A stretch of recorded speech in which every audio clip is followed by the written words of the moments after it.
Hello बच्चों, mathematics solution channel पे आपका स्वागत है। आज हमारा टॉपिक है एक्सरसाइज है 4.3 solution of a quadratic equation by completing the square. इससे प्रीवियस एक्सरसाइज में हमने पढ़ा था कि क्वाड्रेटिक इक्वेशंस को सॉल्व करना था मिडिल टर्म को स्प्लिट करके फैक्टराइजेशन मेथड से। आज हम पढ़ेंगे कंप्लीटिंग स्क्वायर से, और एक और है जो डायरेक्ट फॉर्मूला है आपका, उस वाले मेथड से करेंगे।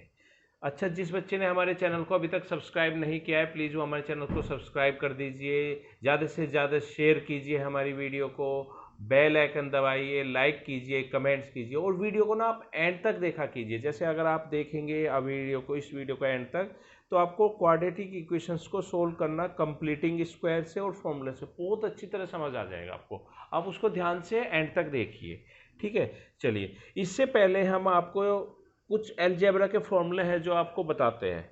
ए प्लस बी का whole square is equal to A square plus B square plus 2ab। इसका जो यूज होगा वो कंप्लीटिंग द स्क्वायर में यूज होगा, ठीक है ना। सेकंड है ए माइनस बी का whole square is equal to A square plus B square minus 2ab। आप दोनों पे गौर कीजिए, ध्यान दीजिए। आप दो टर्म्स है, उनके सम का स्क्वायर है, तो यानी फर्स्ट टर्म का स्क्वायर प्लस सेकंड का स्क्वायर प्लस 2ab, दोनों का प्रोडक्ट का डबल। ऐसे ही यहाँ पे दोनों का डिफरेंस है, तो फर्स्ट का स्क्वायर प्लस सेकंड का स्क्वायर माइनस 2ab, दोनों के प्रोडक्ट का डबल का डिफरेंस माइनस हो रहा है। अब एक चीज़ देखिए, जहाँ पे दोनों के प्रोडक्ट का साइन, ये दोनों तो साइन पॉजिटिव होने चाहिए। अगर ये दोनों साइन, दोनों के प्रोडक्ट का साइन पॉजिटिव है तो पॉजिटिव वाला परफेक्ट स्क्वायर बनता है, नेगेटिव है तो नेगेटिव वाला परफेक्ट स्क्वायर बनता है। बस आपको ये ध्यान रखना है। अब हम एक्सरसाइज शुरू करते हैं 4.3। जैसे इसमें आप क्वेश्चन नंबर, इसने फर्स्ट का है, find the root of the following quadratic equation if they exist by the method of the completing the square. आपको वही रूट्स निकालने, एक्चुअली में आपको हमेशा ना रियल नंबर वाले रूट्स निकालने होते हैं। भाई रियल नंबर होता है आपका, वही रूट्स निकालने होते हैं, ठीक है। अब क्वेश्चन नंबर फर्स्ट का आप फर्स्ट पार्ट देखिए। फर्स्ट पार्ट में कहा है 2x² minus 7x plus 3 is equal to 0। अब इसको कंप्लीटिंग स्क्वायर से करना है। तो देखिए, इसके लिए एक सबसे आसान तरीका क्या होता है। सबसे पहले जो भी क्वाड्रेटिक इक्वेशंस है उसको आप स्टैंडर्ड फॉर्म में लिख लीजिए, यानी सबसे पहले x² वाली टर्म, फिर x वाली, और फिर प्योर कांस्टेंट। और हमेशा x² का कोफिशिएंट पॉजिटिव 1 होना चाहिए। अगर उससे अदर कोई भी दूसरा नंबर है, जैसे यहाँ पे 2x² का कोफिशिएंट, अगर उससे अदर कोई भी दूसरा नंबर है तो उस नंबर से ही पूरी क्वाड्रेटिक इक्वेशंस को डिवाइड कर दीजिए, ठीक। जैसे इसी को हम 2 से डिवाइड कर देंगे, तो अब जब 2 से डिवाइड करेंगे तो बोथ साइड करना पड़ेगा। तो ये हो जाएगा 2x² minus 7x plus 3/2 is equal to 0/2। तो ये यहाँ से निकल के क्या आ गया आपका, x² minus 7/2 x plus 3 is equal to 0। ये आपका 3/2 इक्वल टू 0, ये आ गया भाई, 2 से डिवाइड कर दिया। इसके बाद फिर क्या करेंगे आप, x² माइनस 7/2 x, ये कंडीशन x² वाली टर्म होगी, फिर x वाली लिखे वो होगी। जो भी x का कोफिशिएंट होगा, x का कोफिशिएंट है माइनस 7/2, चलो माइनस को अभी इग्नोर कर देते हैं हम, 7/2 है x का कोफिशिएंट। 7/2 को जो भी कोफिशिएंट होगा उसको 1/2 से मल्टीप्लाई करेंगे आप। जो भी यहाँ पे इसका कोफिशिएंट होगा उसको 1/2 से मल्टीप्लाई करेंगे, ठीक है। तो 1/2 से मल्टीप्लाई करने के बाद क्या आ गया, ये 7/4, यानी आप 2 से डिवाइड कह सकते हो या 1/2 से मल्टीप्लाई। इसके बाद जो भी नंबर आ, जैसे इसमें 7/4 है, उसके स्क्वायर को ऐड करेंगे, और फिर जो टर्म बचा हुआ होगा, जैसे ये रहा आपका 3/2 बचा था इसमें, और इसके स्क्वायर को सब्ट्रैक्ट करेंगे। ध्यान से दोबारा फिर देख लीजिए एक बार आप, x² हो गया, आपने जो भी x² का कोफिशिएंट होगा उसको बाहर कॉमन ले लेंगे या डिवाइड कर देंगे दोनों साइड। जैसे यहाँ पे 2 था तो 2 से डिवाइड कर दिया। डिवाइड करने के बाद ये आपका आ गया x² minus 7/2 x plus 3/2 is equal to 0। फिर x² minus 7x/2 as it is उतार लेंगे इस वाली टर्म को, और जो भी x का कोफिशिएंट होगा उसको 1/2 से मल्टीप्लाई करेंगे। यहाँ पे x का कोफिशिएंट है 7/2, तो इसको 1/2 से मल्टीप्लाई किया तो 7/4 आ गया। उसके स्क्वायर को ऐड करेंगे और सब्ट्रैक्ट करेंगे, और उनके बीच में देखो ये टर्म गिवन है तो ये ऐसे लिखेंगे, ये तरीका इक्वल टू में 0 है। इससे क्या है, फर्स्ट 3 टर्म्स में परफेक्ट स्क्वायर बन गया आपका।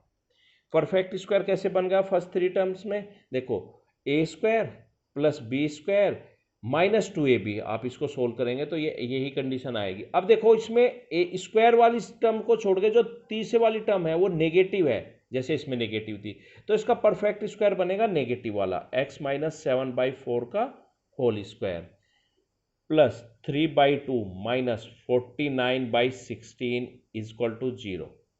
तो दैट एम्प्लाइज क्या आ जाएगा यहाँ से, x - 7/4 का होल स्क्वायर, इसको सोल्व करेंगे आपका 16 एलसीएम आ गया, 8 8 3 जा 24 - 49 इक्वल टू 0।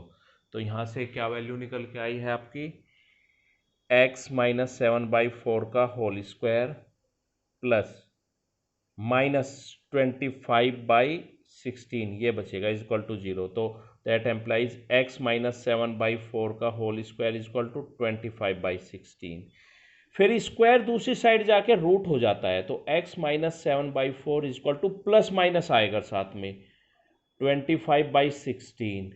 तो यहाँ से एक वैल्यू निकली है x - 7/4 इक्वल टू 25 का, तो ±5 हो गया, 4 हो गया।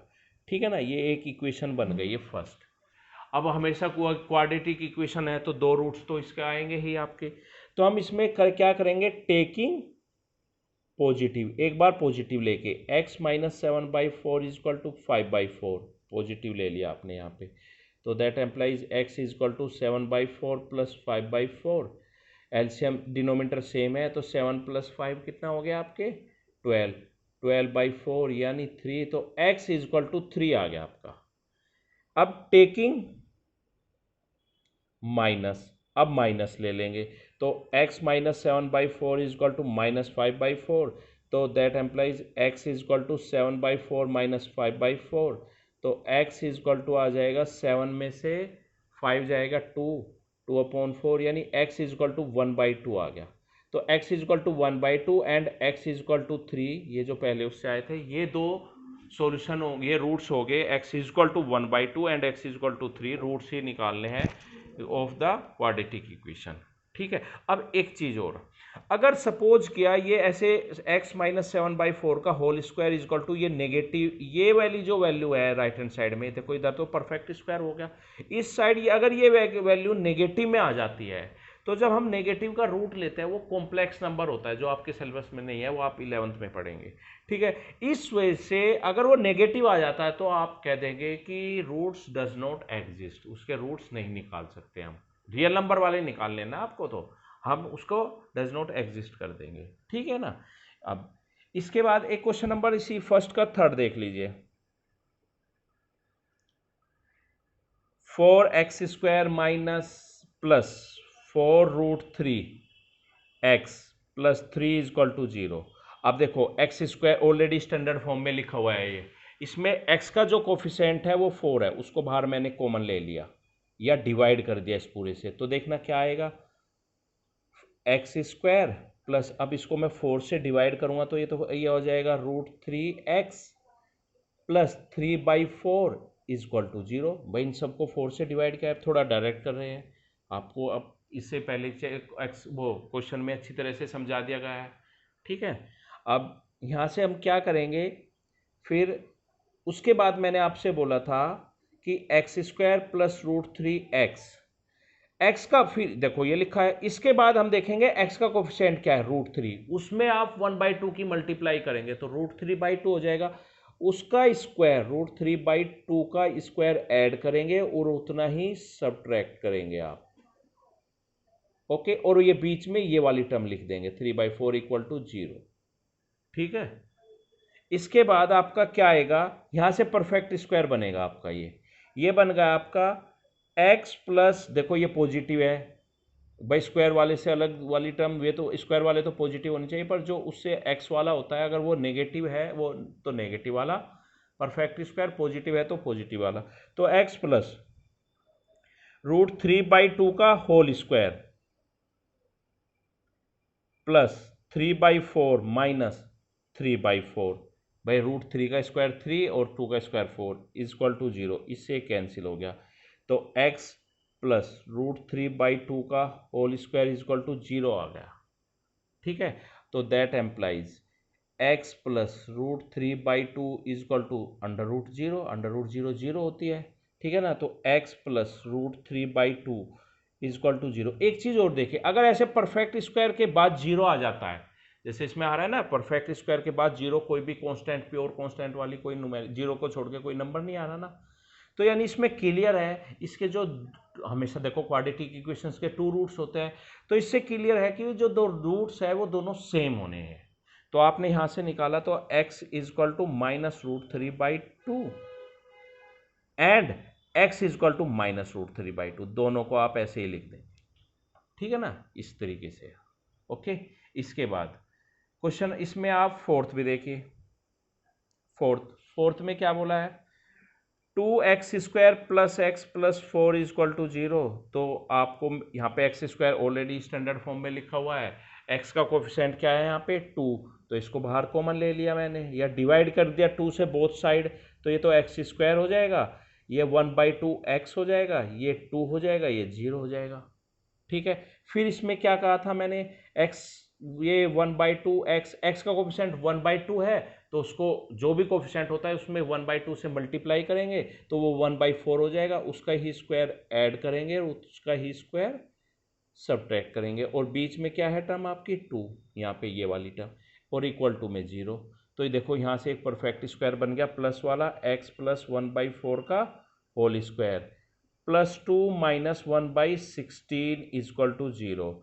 तो x प्लस 1/4 का होल स्क्वायर प्लस 16 एलसीएम आ गया, 32 माइनस 1 इक्वल टू 0। तो x प्लस 1/4 का whole square plus 31 equal to 16 equal to 0। Okay, और यहाँ से क्या निकला आपका, x प्लस 1/4 का whole square equal to -31/16। Okay, इस केस में आपको ये केस बोला था कि अगर ये परफेक्ट, देखो परफेक्ट स्क्वायर है और इस साइड अगर ये वैल्यू नेगेटिव आ जाती है तो नॉट एग्जिस्ट हो जाएगा ये आपका, ठीक है ना, इसके आप रूट्स नहीं निकाल सकते। ओके, अब क्वेश्चन नंबर सेकंड देख लीजिए। क्वेश्चन नंबर सेकंड में क्या कहा गया है कि find the root of the quadratic equation given in question A, वो question first about the apply the quadratic formula. अब मैं क्वाड्रेटिक फॉर्मूला बता देता हूं आपको क्या होता है क्वाड्रेटिक फॉर्मूला। देखिए इसके लिए क्या करेंगे, सबसे पहले जो भी क्वाड्रेटिक इक्वेशन होगी उसको स्टैंडर्ड फॉर्म में लिखेंगे, ठीक है ना, ax² plus bx plus c, and after that आप कंपेयर करेंगे और x² x और c यानी a b c की वैल्यू निकालेंगे, x² x इनके कोफिशिएंट निकालेंगे यानी a b c की वैल्यू निकालेंगे, और उसके बाद आप यहाँ पे एक d होता है discriminant, d equal to b² minus 4ac, ये ग्रेटर इक्वल 0 होना चाहिए तो एग्जिस्ट करेगा, अदरवाइज नहीं करेगा, ठीक है ना। ये अगर ये केस है तो वो रूट्स एग्जिस्ट करेगा आपका, ठीक है ना। और फिर आप रूट निकाल देंगे, फॉर्मूला लगा देंगे -b plus minus b² minus 4ac upon 2a, ये फॉर्मूला होता है आपका, ठीक है ना। x equal to -b plus minus b² minus 4ac upon 2a, ये वाला फॉर्मूला होता है, इस वाले फॉर्मूले का ही, यानी देखो क्वाड्रेटिक इक्वेशन में सबसे पहले कंपेयर करके a b और c की वैल्यू निकालेंगे, फिर वो वैल्यू यहाँ पे पुट कर देंगे। बस आपको ये ध्यान रखना है b² माइनस 4ac, यानी ये रूट के अंदर वाली चीज़ पॉजिटिव होनी चाहिए, नेगेटिव नहीं होनी चाहिए, अगर ये नेगेटिव होगी तो एग्जिस्ट नहीं करेगा। अब जैसे क्वेश्चन नंबर फर्स्ट को उसने कहा है इस वाले मेथड से ही करना है, तो चलिए इसी वाले मेथड से कर देते हैं हम। क्वेश्चन नंबर जैसे सेकंड, फर्स्ट का सेकंड यानी सेकंड का सेकंड बनेगा वो, ये है 2x² plus x minus 4 equal to 0। तो इस फॉर्मूले से बड़ा इजी रहता है, अगर किसी भी तरीके से नहीं होता तो इससे कर लेते हैं, इससे थोड़ा सोल्व करना इजी रहता है, ठीक है ना। इसमें हम सबसे पहले compare comparing already standard form में लिखी हुई है A x square plus B x plus C equal to 0, तो दैट एम्प्लाइज ए की वैल्यू 2 आ गई, बी की वैल्यू 1 आ गई, सी की वैल्यू -4 आ गई। ठीक है ना। अब आप ये देख लीजिए बी यानी डी निकाल लीजिए यहाँ पे, B square -4ac, B square क्या है आपका 1 का स्क्वायर -4 इंटू 2 इंटू -4, तो ये क्या आपकी आ गई 1 और 16 32 प्लस